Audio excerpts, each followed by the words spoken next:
I paid $5,000 for my Mavic 3 Cine. Am I upset about the way DJI is releasing these drones? Sort of, and let me explain.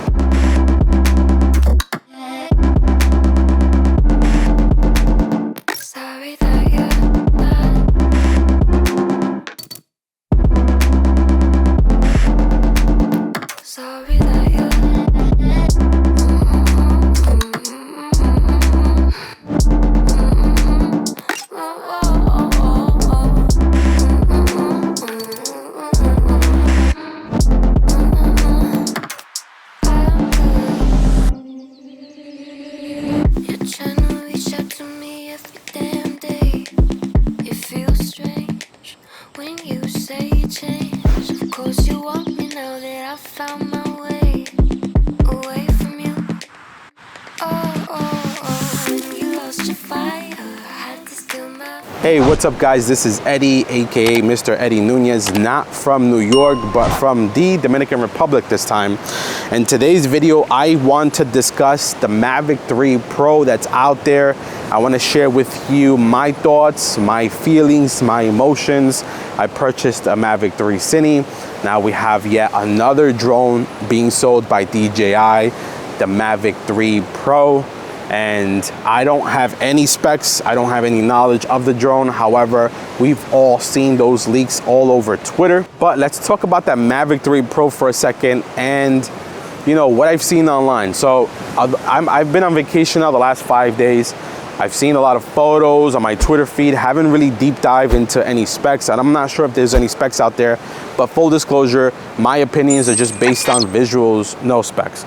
So the elephant in the room here is that the new Mavic 3 Pro has that huge gimbal, right, with 3 lenses. You have the standard micro four third lens that the Mavic 3 Classic has, the Mavic 3 and the Mavic 3 Cine. Then they decided to include what appears to be a wide angle lens on the top left, I believe, and then the top right is a telephoto zoom lens. Now, immediately when I first saw those pictures, I said this has to be fake, but then I started to see more and more photos, more and more images leak, and we all know when we start seeing those leaks pop up, this is a real thing, so the Mavic 3 is coming. But what caught my attention is the humongous size of that gimbal. If you take a picture right now of your Mavic 3 and you just, on your screen or on your phone, you do a side-by-side comparison, the Mavic 3 photo versus the Mavic 3 Pro, you're gonna see that gimbal looks huge. Now that might be good and bad, and I'll get to that in a bit. Let's talk about the cameras really quick. Now, the telephoto lens, now that I think is where it's gonna be the difference maker on this drone. I'm pretty sure it's gonna blow the zoom lens, the telephoto lens on the Mavic 3 and the Mavic 3 Cine out the water. I think the telephoto lens was gimmicky here on this drone. It's something I think that we were beta testers. We were testing the telephoto lens, and now they came up with a better solution because they heard all of our voices. They heard our feedback. So now they're solving for that. Now I mentioned that there might be some downsides of having that telephoto lens, and I think there will be. So the problem with the Mavic 3 lineup is that when you try to use that zoom lens, anything past maybe like 16 times zoom, the quality degrades. I think the quality here is going to be much better for one, so that's a pro. But on the flip side, I think the con is that you have to understand that your drone is a flying camera, right? The drone, based on the environment that you're in, there's going to be wind, there's going to be motion, it's on the gimbal, but it's never going to be as perfect as my setup here, which is a tripod with a mirrorless camera. Never is it going to be as steady as such, and we can't expect to be as steady as such.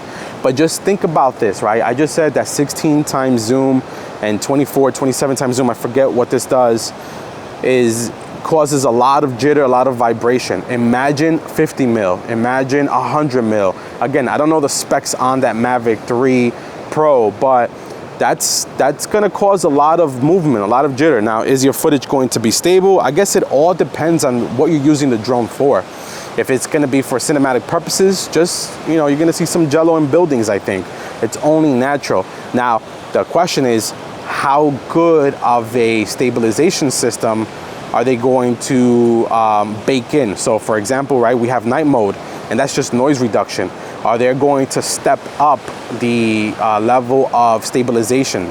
Or are they going to include gyro data so you can take that telephoto video, transfer it over to gyro flow or to real steady and stabilize that? I think that's a great idea. But if they don't solve for vibrations on that drone, I think that you're not going to be able to use it at all times. You're going to need a day that's with calm to little wind. Now, when I think about my purchase, the Mavic 3 Cine, understanding that I bought a Cine thinking that it was top of the line, the professional, right? The professional series of the Mavic 3. Let me pause here for a second and just give some additional insights. When I buy my consumer electronics, I know that this is not going to increase in value. I know that I just purchased a new vehicle, a new device, a new drone. The minute that you activate and you fly, take off, it just depreciated in value. Just like if I went to buy a new car, the minute that I drive off the lot, I'm not gonna sell it for the same amount of money or even more for that matter. It just depreciated in value. Same thing happened here with the Mavic 3s, right? When you bought it, it's going to depreciate in value. Now we have a Mavic 3 Pro. These things are gonna be worth less. I paid $5,000 for my Mavic 3 Cine. Am I upset about the way DJI is releasing these drones? Sort of, and let me explain. So for starters, the way that DJI released the Mavic 3 series has been a total nightmare. It's been botched all the way.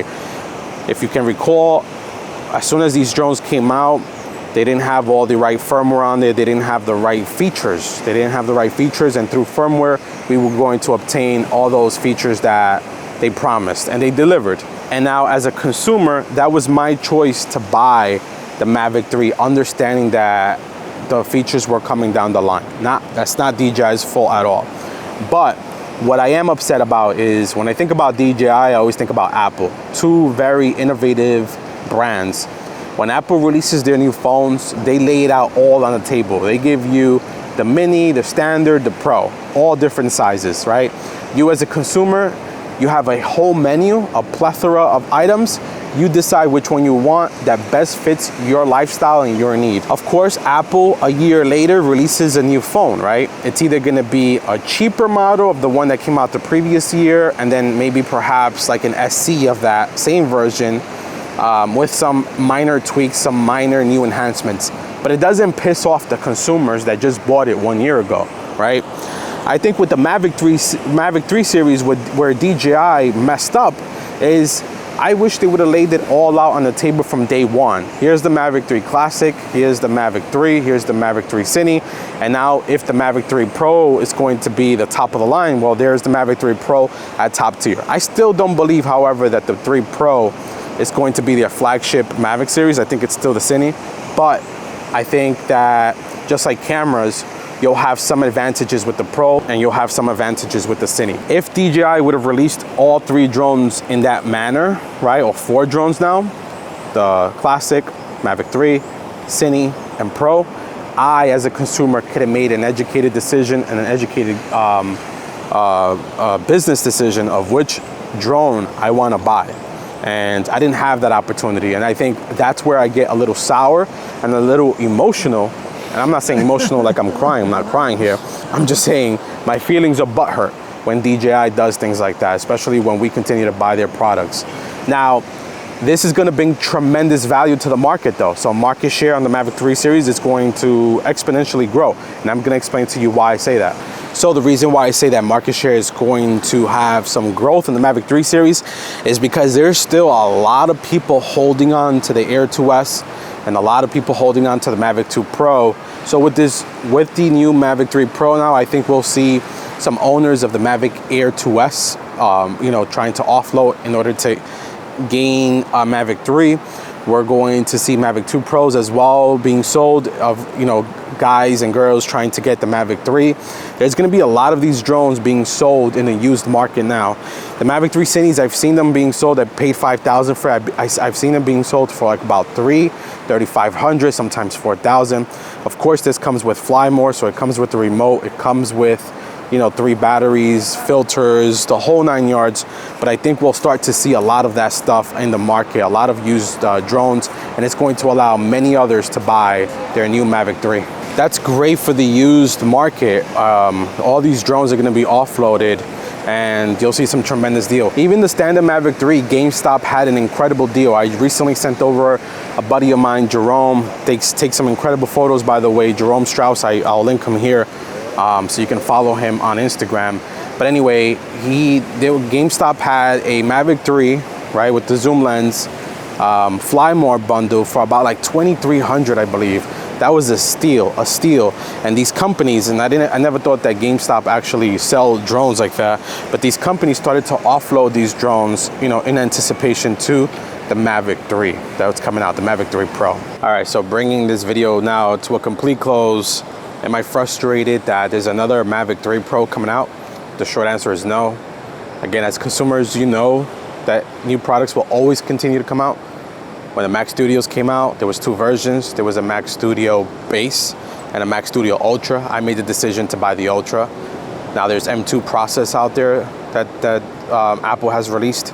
Will they bring out a new M2 Ultra and an M2 Mac Studio overall? Absolutely. That's just the nature of the beast. Well, I just think that when DJI continues to just recycle the same airframe and just continues to recycle, there's no other way that I can say it, recycling the same concept, the same technology, and getting us to dump more money, again, our decision, but getting us to now sell our gear or hoard our gear and spend more money. It's going to be more, it's not cost effective to you when new things come out. It's just, you're going to be spending more money. And at times like this where we're in a recession, and for DJI, they're capitalizing. Well, we're not in a recession yet, but I think we're heading there. But, you know, DJI, I think, capitalizes on all these opportunities, and rightfully so. They're a business. I just think that, you know, we as consumer, we lose. We take the hit. New technology is great.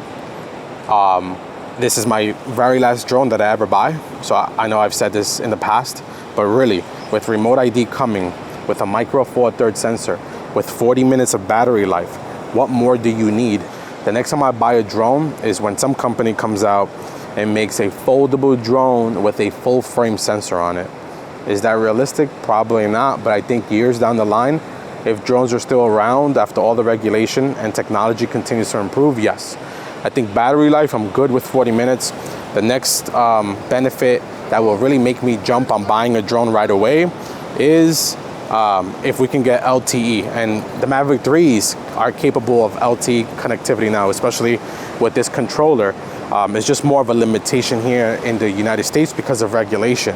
So I don't even need to buy a new drone. I think that's more of a regulation side. But if there's a new drone that gets approved for LTE, I would buy it just to have peace of mind around connectivity and understanding that I, you know, will always have some sort of communication with my drone at all times through cellular data. That's pretty much it, guys. Thank you so much for watching and hearing my rant. Let me know your comments, your feedback down below around the Mavic 3 Pro. Are you excited about it? I think this is a tremendous time for those that haven't upgraded. Now is your chance to upgrade, whether you buy used or whether you buy new. This is your opportunity, so don't miss out. These drones are incredible. I am going to continue to upload some additional videos. The previous video to this one, I'm not sure which one I'm gonna edit first. I've just been filming. But the previous video to this was around how do I travel to destinations with my gear, sort of how I pack things and my experience. So that might be previous or upcoming. And then I also, another video that I am going to release is around my DJI FPV drone. As you may recall, I had a mishap here in Dominican Republic. So I came back with the DJI FPV drone and flew around the same spots that I had an issue previously. So nothing but positive experiences this time around. And I look forward to sharing with you my experiences around the FPV drone and why I still continue to fly that over the Avata this time. So thank you guys so much for watching. Let me finish my hyperlapse here. I appreciate all the support. Hope everyone is well. And until next time, peace.